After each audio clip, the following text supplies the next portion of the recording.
bukan Mahkamah Konstitusi. Bahwa oleh karena itu, telah terang benderang pemohon yang memilih memasukkan permohonan dugaan pelanggaran administratif pemilu TSM kepada Mahkamah Konstitusi daripada kepada Bawaslu, padahal masih ada waktu itu 14 hari, adalah benar-benar salah alamat dan patutlah untuk ditolak atau setidak-tidaknya dinyatakan tidak dapat diterima. Bahwa dalil pemohon yang menyebut instrumen penegakan hukum yang saat ini tidak efektif dengan turunannya menuduh termohon tidak independen atau berpihak kepada salah satu pasangan calon dalam melaksanakan Pilpres 2024, juga tuduhan terhadap DKPP yang melindungi termohon dengan tidak mengindahkan putusannya dan Bawaslu yang tidak efektif dalam menyelesaikan pelanggaran adalah dalil yang emosional, tendensius, dan cenderung tidak rasional. Bahwa terhadap dalil pemohon yang menyatakan langkah DKPP untuk melindungi Hasyim Asyari, kami menghitung yang mulia, nama Hasyim Asyari disebut sekitar 33 kali yang mulia. Luar biasa sekali. Selaku Ketua KPU, menurut termohon hal itu tidak benar. Faktanya, jika diperbandingkan dengan KPU periode sebelumnya, pelanggaran terhadap Ketua KPU lebih banyak pada periode yang lalu.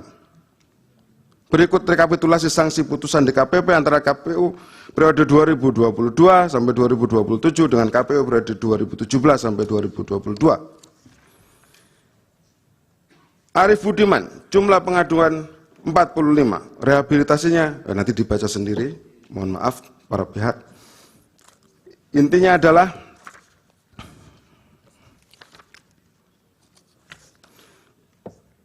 meskipun disebut bolak-balik Ketua KPU Hasyim Asyari, pemilu tetap terlaksana dan akuntabilitas integritas penyelenggaraan pemilu tetap terjaga. Hebat sekali berarti Hasyim ini. Kami lanjutkan yang mulia. Yang tertulis Pak, jangan ditambah-tambah begitu. Itu. Siap yang mulia. Siap yang Sudah, mulia. tidak usah. Ya. Jadi yang ada yang tertulis saja. Siap yang mulia. Kami lanjutkan, mohon izin yang mulia. Bahwa pemohon mendalilkan termohon dianggap menunjukkan keberpihakannya terhadap salah satu pasangan calon presiden dan wakil presiden berdasarkan dua alasan. Termohon dianggap langsung menerapkan putusan MK nomor 90 garis miring PUU strip 21 Romawi garis miring 2023 secara leksikal. Dan termohon dianggap langsung menerapkan putusan MKRI nomor 90 dan seterusnya tahun 2023 tanpa mengubah PKPU nomor 19 tahun 2023. Bahwa terhadap dalil tersebut, termohon memberikan jawaban sebagai berikut. Bahwa pada dasarnya tidak ada tindakan, perbuatan maupun produk hukum yang termohon terbitkan yang hanya ditujukan untuk kepentingan salah satu pasangan calon. Karena setiap tindakan, perbuatan maupun produk hukum yang termohon terbitkan itu berlaku dan mengikat secara umum bagi setiap warga negara Indonesia, termasuk kepada setiap pasangan calon presiden dan wakil presiden. Bahwa termohon telah menerbitkan peraturan KPU nomor 19 tahun 2023 dan seterusnya, sebagaimana diubah dengan peraturan KPU nomor 23 dan seterusnya. PKPU pencalonan tersebut berlaku untuk semua pasangan calon. Bahwa berdasarkan ketentuan pasal 169 huruf Q Undang-Undang Pemilu junto pasal 13 ayat 1 huruf Q Peraturan KPU nomor 19 tahun 2023 pada pokoknya mengatur berkaitan dengan batas minimum usia bakal calon presiden dan wakil presiden.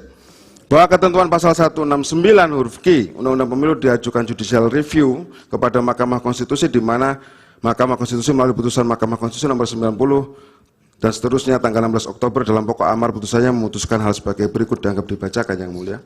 Bahwa Mahkamah Konstitusi dalam pertimbangan hukum putusan 90 tahun 2023 pada halaman 56 menyatakan lebih lanjut ketentuan pasal 169 huruf Q Undang-Undang nomor 7 tahun 2017 sebagaimana dimaksud dalam putusan Aquo berlaku mulai pada pemilihan umum presiden dan wakil presiden tahun 2024 dan seterusnya.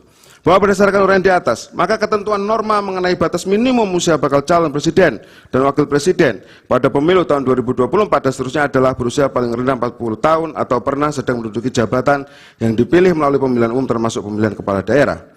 Bahwa tindakan termohon menerbitkan surat nomor 1145 garis miring PL.01.4 strip SD garis miring 05 garis miring 2023 dan keputusan Komisi Pemilihan Umum nomor 1378 tahun 2023 tentang pedoman teknis pendaftaran verifikasi dan penetapan pasangan calon presiden dan wakil presiden dalam pemilihan umum tahun 2024 adalah dalam rangka untuk menindaklanjuti putusan Mahkamah Konstitusi nomor 90 dan seterusnya yang telah dibaca